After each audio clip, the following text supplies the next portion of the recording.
वो बुलाते रहे मुझे, पर मैं नहीं जा पाया और नहीं जा पाया।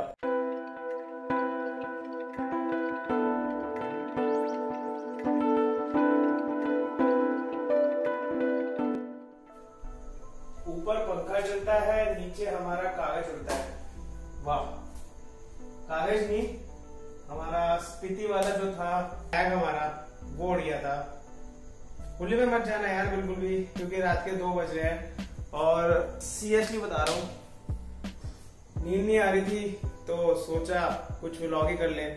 वैसे भी पिछले 14-15 दिन से कुछ भी व्लॉग नहीं हो पाया है। कुछ ऐसी चीजें लाइफ में हो गई थी जिसके कारण बिल्कुल भी मन नहीं कर रहा था कुछ करने का, मतलब एक अजीब सी फीलिंग आ रही थी, तो उसके कारण कुछ भी नया नहीं हो पाया। कुछ प्लान्स भी करे थे, वो भी फेल हो गए। चलो वही डिस्कस करते हैं, थोड़ा माहौल बनाते हैं। तो गुड मॉर्निंग जूलिया, नमस्ते, सत श्री अकाल, आदाब, this is Resh and welcome back to my YouTube channel decided vlogs.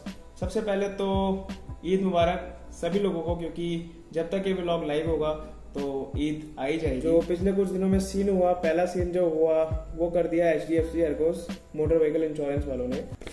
ये मैंने अपनी पॉलिसी कराई थी अपनी स्कूटी की और बाइक की, साथ साथ रिन्यू करवाता हूँ मैं। तो हुआ ये कि पिछले 4 साल से मैं HDFC एयरकोस से अपनी पॉलिसी जो है वो रिन्यू कराता हूँ, और जो रिन्यू होती है पॉलिसी वो मैं खुद नहीं करता, हमारे एक एजेंट हैं वो कर देते हैं और वो अपना चेक वेक ले जाते हैं।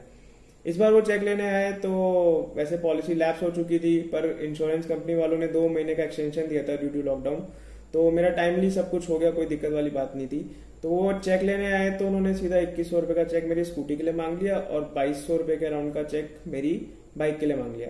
अब मैंने कहा यार 2100 रुपए का जो चेक है आप स्कूटी के लिए ले रहे हो तो कुछ जमा नहीं मुझे। तो मैंने पिछले साल की पॉलिसी खोल के देखी तो वो सेम इंश्योरेंस जो सेम क्लॉजेज हैं इसमें, वो अराउंड 1100 रुपए के अराउंड, यानी 1100 INR के अराउंड हुए थे। एकदम से 1 साल में 1000 रुपए का इंक्रीमेंट कुछ भाया नहीं मुझे। मैंने देखा तो उन्होंने basic on damage last year लगा रखा था 214 INR, और इस साल जो लगा रखा था वो था 1291 INR। यानी सीधा सीधा इन्होंने इस क्लॉज में, इस डैमेज वाले प्रीमियम में इन्होंने सीधा 800% का इंक्रीमेंट कर दिया। अब 10-15% का इंक्रीमेंट तो एक बारी को बंदा समझ सकता है कि गवर्नमेंट पॉलिसीज हैं, खर्चे हैं, सब कुछ है, कंपनी पॉलिसीज हैं, तो उसमें बंदा कर सकता है, उसमें कंपनी ले सकती है। पर 800% का इंक्रीमेंट यार, वो भी स्कूटी की वैल्यू जब डेप्रिशिएट हो रही है हर साल, ये बात बिल्कुल नहीं जमी। मैंने सीधा एजेंट को कहा कि पॉलिसी कैंसिल करो। एजेंट ने कहा पॉलिसी कैंसिल नहीं होगी, और अगर होगी भी तो आपको एक नया इंश्योरेंस लाके देना पड़ेगा IRDAI की जो गाइडलाइंस है उसके अकॉर्डिंग, और आपको जो जितने दिन की पॉलिसी हुई है उसके पैसे कटेंगे। तो मैंने एजेंट से कहा आप पॉलिसी कैंसिल मत कीजिए और मैं ये मैटर लेके जाऊंगा इनके हेड ऑफिस। मैंने एक मेल डाली और इनके कस्टमर केयर पे कांटेक्ट करने की कोशिश करी। आजकल कोविड का सिनेरियो तो है ही, तो फोन नहीं लगा, और लगा भी तो 1-1 घंटे तक होल्ड हुआ।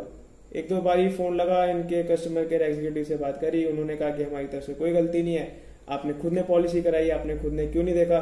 ठीक है भाई, अब अपने को तो दिमाग खराब था ही, हमने डाल दिया मैटर IRDAI में, और उनका जो रिस्पॉन्स है अभी अवेटेड है। तो आप लोग भी जब पॉलिसी कराएं तो इस चीज का ध्यान रखें, और जो आप देख सकते हैं, जो समझ सकते हैं, उसके हिसाब से पॉलिसी कराइए, क्योंकि यार ये लोग उल्टा करते ही करते हैं, इनके साथ कुछ ना कुछ पंगा रहता ही है। तो उस चीज को प्रॉपर तरीके से ध्यान से एक बार देख के फिर ही कराइए। जब कहते हैं ना इंसान की किस्मत खराब हो तो उसके साथ सब कुछ खराब ही होता है। दूसरा मैटर भी वही हुआ। एक टीकमीज करके, tkameez.com करके मैंने इंस्टाग्राम पे ऐड देखा, और उस साइट से मैंने कलेक्शन देखा उनका कि भाई कलेक्शन कैसा है, क्योंकि मुझे अब जैसे रक्षाबंधन का त्यौहार आ रहा है और भी चीजें हैं। मैंने इस साल कुछ शॉपिंग भी नहीं करी थी, तो सोचा कुछ नई टी-शर्ट्स खरीद लेते हैं। तो मैंने वहां से 4 टी-शर्ट्स ऑर्डर करी और उनकी डिलीवरी काफी अच्छी थी। तीसरे दिन मेरे पास सारा सामान आ गया। अब भाई एक्साइटमेंट तो होती है, इतने दिन बाद नए कपड़े खोल रहे हैं, तो मैंने वो पैकेज खोला और खोल के देखा तो उसके अंदर से निकला कुछ और। टी-शर्ट्स निकली, पर जो मैंने ऑर्डर किया था वो तो नहीं निकली, जो किसी और ने ऑर्डर किया था वो मेरे पास आ गया। मैंने इनके कस्टमर केयर पे कॉल किया, वहां पे कोई जवाब नहीं।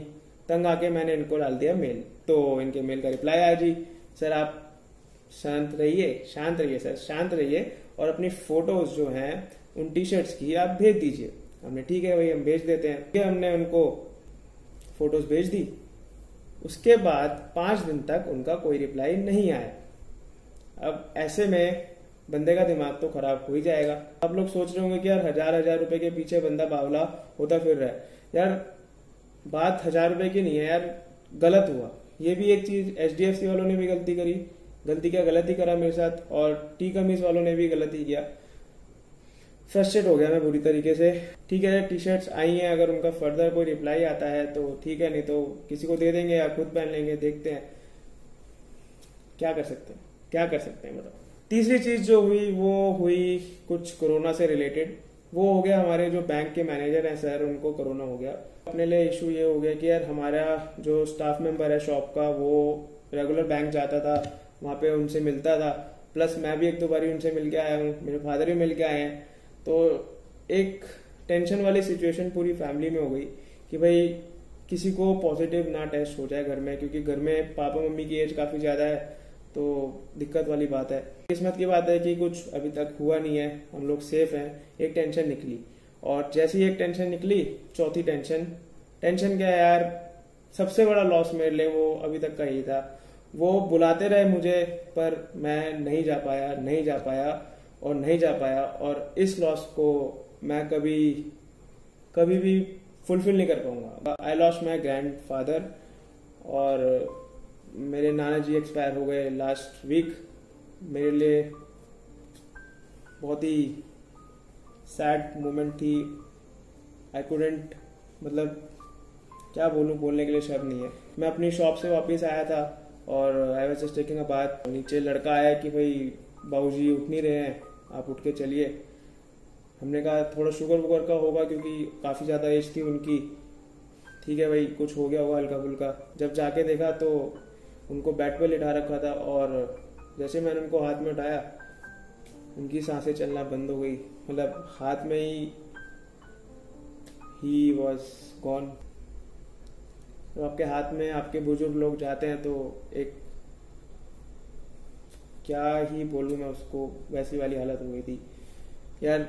मार्च में जब से लॉकडाउन लगा था, मेरे घर के पास ही रहते थे वो, मतलब वॉकिंग डिस्टेंस ही था। मैं डर के कारण, कोरोना के डर के कारण कि मुझे अगर कुछ हो तो उनको ना हो जाए, उनको कुछ हो जाए तो मुझे ना हो जाए, मैं उनसे मिलने भी नहीं जा पाया। वो फोन पे बुलाते रहते कि भाई ऋषभ आ जा, चिंटू आ जा, बट मैं नहीं जा पाया यार। 3-4 दिन तो ऐसे लगे कि मुझे बस क्या हो गया और क्या ही हो गया। क्योंकि ये जब आपके सर के ऊपर से कोई पड़ा जाता है तो आप निहत्ते हो जाते हैं बिल्कुल यार। गाइड करने के लिए एक था बंदा, वो चला गया। ठीक है, लाइफ है। इसी के साथ यार इस व्लॉग को यहीं रखेंगे। सून एक छोटी सी राइड मैंने प्लान करी है, अगर सब कुछ सही जाता है तो मैं वो राइड करूंगा, और मिलेंगे आपको फिर सीधा वहीं। Take care.